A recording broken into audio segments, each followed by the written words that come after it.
Hello दोस्तों, स्वागत है फिर से आप सभी का आपके अपने चैनल एडुटेनमेंट पर। तो दोस्तों, उत्तराखंड लोक सेवा आयोग की तरफ से आप लोगों के लिए बहुत बढ़िया वैकेंसी आप लोगों के लिए निकल करके आई हैं। हालांकि वैकेंसी का नंबर तो थोड़ा कम है, लेकिन उनका जो पद है, उनकी जो डेजिग्नेशन है वो काफ़ी हाई है। तो देखते हैं दोस्तों, इस वीडियो में सारी चीज़ें हम लोग डिटेल में डिस्कस करेंगे, क्या क्या चीज़ें इसमें चलेंगी, अदर राज्य वाले अदर स्टेट वाले क्या इसमें अप्लाई कर सकते हैं या नहीं कर सकते, या करेंगे तो आप लोग क्या ट्रीट करे जाओगे, रिजर्व कैटेगरी के लिए क्या प्रावधान है। सारी चीज़ें हम लोग दोस्तों डिटेल में डिस्कस करेंगे। तो चलिए दोस्तों, वीडियो को स्टार्ट करते हैं। देखिए, आपका जो विज्ञापन आया था वो 13 दिसंबर को आया था, और ऑनलाइन जो आवेदन पत्र भरने की जो अंतिम तिथि है वो है 4 जनवरी 2025। ठीक है।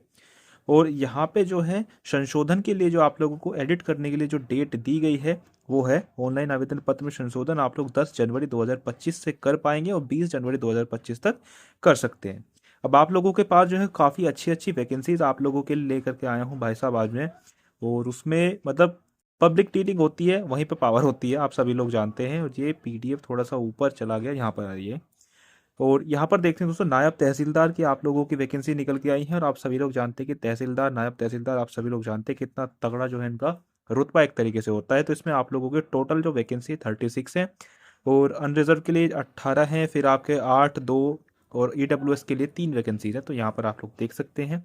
और नीचे आप लोग आएंगे तो डिप्टी जेलर, डिप्टी जेलर आप लोग समझ पा रहे होंगे क्या मतलब क्या इनका ओहदा होगा। 14th वैकेंसी यहाँ पर है। और सप्लाई इंस्पेक्टर की आप लोगों की वैकेंसी है 36। और मार्केटिंग इंस्पेक्टर की वैकेंसी है 6। और नीचे चलते बहुत सारी हैं। यहाँ पर देखिए, लेबर एनफोर्समेंट ऑफिसर की आप लोगों की 5 वैकेंसी है। एक्साइज इंस्पेक्टर है ना, सीजीएल वाले ध्यान रखना, इसमें 5 वैकेंसी है। और सीनियर केन डेवलपमेंट इंस्पेक्टर की 2 वैकेंसीज हैं। और केन डेवलपमेंट इंस्पेक्टर की 6 हैं। हालांकि इसमें बहुत ज़्यादा बच्चे ऐसे होंगे जो इसमें क्वालिफाई नहीं कर पाएंगे। क्वालिफाई का मतलब इसकी जो एलिजिबिलिटी है उसको क्वालिफाई नहीं कर पाएंगे। और ये खंड सारी इंस्पेक्टर में 3 वैकेंसी है। अब देख लेते हैं दोस्तों, इसमें क्या क्या इनकी एलिजिबिलिटी रहने वाली है। देखिए, अगर हम नायब तहसीलदार की बात करते हैं तो टोटल 36 आप लोगों की वैकेंसीज हैं। अरे हो जा भाई, 36 आप लोगों की वैकेंसी है। और समूह ग के अंदर ये आप लोगों की आती है। वेतनमान इसका 44,900 है। और इसके लिए आप लोगों को क्या चाहिए, देखो इसमें ऐसा नहीं है कि उत्तराखंड से ही आप लोग इसमें इस स्नातक करके आएंगे तभी आप लोग इसमें एलिजिबल हो गए। यहाँ पर पढ़िए, भारत में विधि द्वारा स्थापित किसी भी विश्वविद्यालय से स्नातक उपाधि या सरकार के द्वारा उसके समकक्ष मान्यता प्राप्त कोई शैक्षिक अगरता हो तो आप लोग इसमें अप्लाई कर सकते हैं। और ये यहाँ पर एसेंशियल क्वालिफिकेशन है, हो अच्छी बात है, ना हो तब भी अच्छी बात है। नीचे बात करते हैं उप काराबाल डिप्टी जेलर की बात करते हैं तो 14th वैकेंसी आप लोगों की थी। समूह गय के ही ये 35,400 इनका वेतनमान होता है। और इसकी अगर मैं एलिजिबिलिटी की बात करता हूँ तो भारत में विधि द्वारा स्थापित किसी भी विश्वविद्यालय से स्नातक या उपाधि या सरकार द्वारा उसके समकक्ष मान्यता प्राप्त कोई अर्हता हो तो आप लोग इसमें अप्लाई कर सकते हैं। ऐसे ही नीचे आप लोग सबकी पढ़ेंगे तो आप लोग पाएंगे कि ज़्यादातर में इसमें ग्रेजुएट ही है। इसमें भी आप लोगों की पूर्ति निरीक्षक जो है हमारा, उसमें भी किसी भी मान्यता प्राप्त विश्वविद्यालय की स्नातक उपाधि या सरकार द्वारा उसके समकक्ष मान्यता प्राप्त कोई अन्य अर्हता होनी चाहिए। और उसे देवनागरी लिपि में हिंदी का भी अच्छा ज्ञान होना चाहिए। तो जैसे कि मैं हर बार आप लोगों को बोलता हूँ, तो इस पीडीएफ को आप लोगों को खुद से डाउनलोड करके, मैं आप लोगों को लिंक इसमें डिस्क्रिप्शन में दूंगा इसकी ऑफिशियल वेबसाइट का, तो वहां से आप लोग इसको डाउनलोड करेंगे, खुद से पढ़ेंगे इसको अप्लाई करने से पहले। अब देखो, ये पोस्ट आप लोगों की गन्ना वाली आ गई। अब गन्ना में जो है बहुत ज़्यादा जो है क्वालिफाई नहीं कर पाएंगे, क्योंकि इसमें देखो, यहाँ पर आप लोग एग्रीकल्चर में स्नातक की डिग्री मांगी गई है। और नीचे आप लोग देख पा रहे होंगे, ऐसे अभ्यर्थी जो कृषि विज्ञान में स्नातकोत्तर उपाधि रखता हो और अन्य बातों के समान होने पर समूह एक समान है ना। तो ये सारी चीजें थोड़ी सी इसमें टिपिकल हैं गन्ना वाली लेके, है ना। ये जो गन्ने वाले जो पद है ना, ज्येष्ठ गन्ना विकास निरीक्षक, और अभी ये गन्ना विकास निरीक्षक है ना, तो इसमें कृषि चाहिए, एग्रीकल्चर से होना चाहिए, और एग्रीकल्चर से तो बहुत कम करते हैं। और खंड सारे निरीक्षक की बात करते हैं तो यहाँ पर 3 पद हैं आप लोगों के। और यहाँ पर किसी भी मान्यता प्राप्त विश्वविद्यालय स्नातक की उपाधि होनी चाहिए, और हिंदी का भी आप लोगों को ज्ञान होना चाहिए। ठीक है जी। अब आयु की बात कर लेते हैं। यहाँ पर पढ़िए, आयु सीमा न्यूनतम 21 वर्ष से अधिकतम 42 वर्ष तक निर्धारित है। और आप लोगों की जो काउंट की जाएगी, आयु की जो गणना होगी वो होगी भाई साहब 1 जुलाई 2024 से। ठीक है। तो 21 से 42 वर्ष एक बहुत बड़ा नंबर होता है। सारे ही जो है हमारे, बहुत सारा जो मेजर जो प्रपोर्शन है कैंडिडेट का वो इसके अंदर आ जाएगा। और आयु सीमा की छूट की बात करते हैं तो वो आप लोगों के उत्तराखंड के हिसाब से जिस तरीके से होती है ऐसे ही चलेंगी। और इसीलिए बोल रहा हूँ कि इसको एक बार आप दोबारा से पढ़िएगा, क्योंकि इतनी लेंथी वीडियो हो जाएगी अगर मैं सारी चीज़ें आप लोगों को डिटेल में बताऊंगा। पॉइंट दोस्तों यहाँ पर पढ़ने लायक है, यहाँ पर पढ़िए। ऐसे अभ्यर्थी जो उत्तराखंड राज्य के अधिवासी नहीं हैं उन्हें आरक्षण का लाभ नहीं मिलेगा। ऐसे अभ्यर्थी केवल अनारक्षित श्रेणी से ही आवेदन कर पाएंगे, यानी कि जो उत्तराखंड के बाहर के कैंडिडेट हैं हमारे, वो सामान्य श्रेणी से ही फॉर्म को फिल करेंगे, उनको रिजर्व कैटेगरी का बेनिफिट नहीं दिया जाएगा।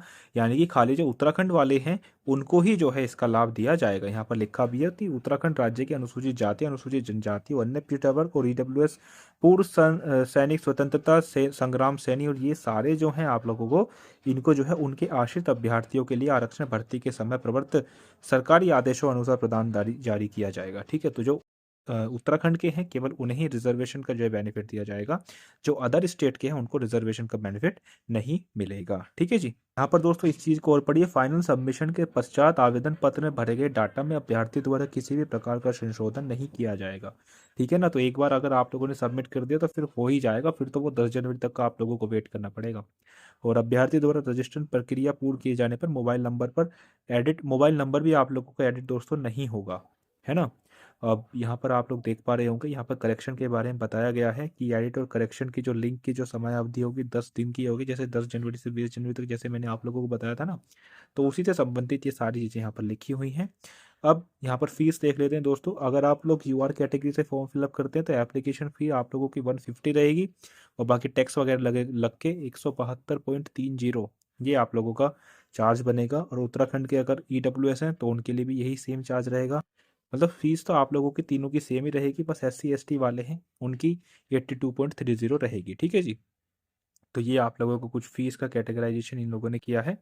और यहाँ पर नीचे बात कर लेते हैं कि आप लोगों का एग्ज़ाम पैटर्न क्या रहने वाला है, एक बार उसको देख लेते हैं। तो देखिए दोस्तों, आपका एग्ज़ाम पैटर्न कुछ इस तरीके से रहेगा।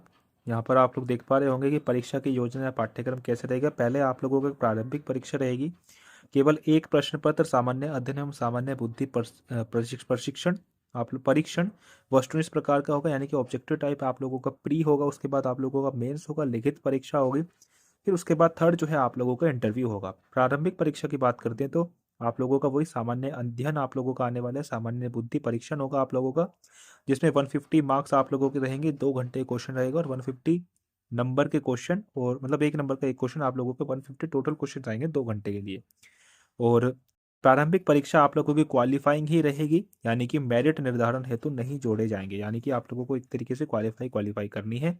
मेंस की बात करते हैं तो मेंस का सिलेबस दोस्तों कुछ इस प्रकार से है। लिखित परीक्षा होगा, रिटर्न होगा। प्रथम आप लोगों का पेपर होगा हिंदी का, दूसरा आप लोगों का निबंध लिखना होगा, तीसरे में सामान्य अध्ययन का होगा, और फोर्थ जो है सामान्य अध्ययन द्वितीय होगा। और ये इनका कुछ वेटेज दोस्तों कुछ इस प्रकार से 2-2 3-3 घंटे के आप लोगों के इस तरीके से एग्जाम रहने वाले हैं। 6 क्वेश्चन आप लोगों के हिंदी में आएंगे, निबंध के 2 क्वेश्चन आएंगे सामान्य हिंदी, है ना। इस तरीके से आप लोग यहाँ पर पढ़ लेंगे। और नीचे बात करते हैं तो भाषा के अंदर सामान्य हिंदी के अंदर प्रश्न पत्र में न्यूनतम 35% तो आप लोगों को लाना अनिवार्य है। हालांकि कट ऑफ जो है आप लोगों की काफ़ी ज़्यादा ऊपर जाएगी, वो एप्लीकेशन के ऊपर पे एग्जाम लेवल के ऊपर डिपेंड करेगा, लेकिन ये आप लोगों को मिनिमम क्वालिफाइंग मार्क्स यहाँ पर दे दिए हैं भाषा के अंदर। और व्यक्तित्व की बात करते हैं, यानी कि इंटरव्यू की बात करते हैं, तो 75 मार्क्स का आप लोगों का इंटरव्यू रहने वाला है। ठीक है जी। और ये जो है इन्होंने इंग्लिश में दिया हुआ है कि इंग्लिश में थोड़ा सा और ज़्यादा जो है इजी होता है पढ़ने में। तो यहाँ पर आप लोग देख पा रहे होंगे लैंग्वेज के पेपर होंगे आप लोगों के, ऐसे वगैरह, यहाँ पर पर्सनल इंटरव्यू आप लोगों का ये सारी दोस्तों बहुत बड़ा जो है एक वाइड सिलेबस है, तो इसे आप लोग खुद से ही पढ़िएगा, है ना। अभी इतनी सारी चीज़ें मैं आप लोगों के एक्सप्लेन यहाँ पर नहीं कर पाऊंगा। ठीक है जी, यही था दोस्तों इस वीडियो में। आई होप वीडियो पसंद आई होगी। इस वीडियो को शेयर कीजिएगा, वीडियो को लाइक करना और चैनल को सब्सक्राइब करके ज़रूर जाइएगा। चलिए जी, धन्यवाद। ये देखिए दोस्तों कितना जो है वाइड सिलेबस है। अब जितना मैं नीचे स्क्रॉल कर रहा हूँ ना, वो सारा जो है ये देखो पूरी 76 पेज में नीचे नीचे तो आप लोगों के ये परफॉर्मा आ जाते हैं। ठीक है, चलिए जी, धन्यवाद।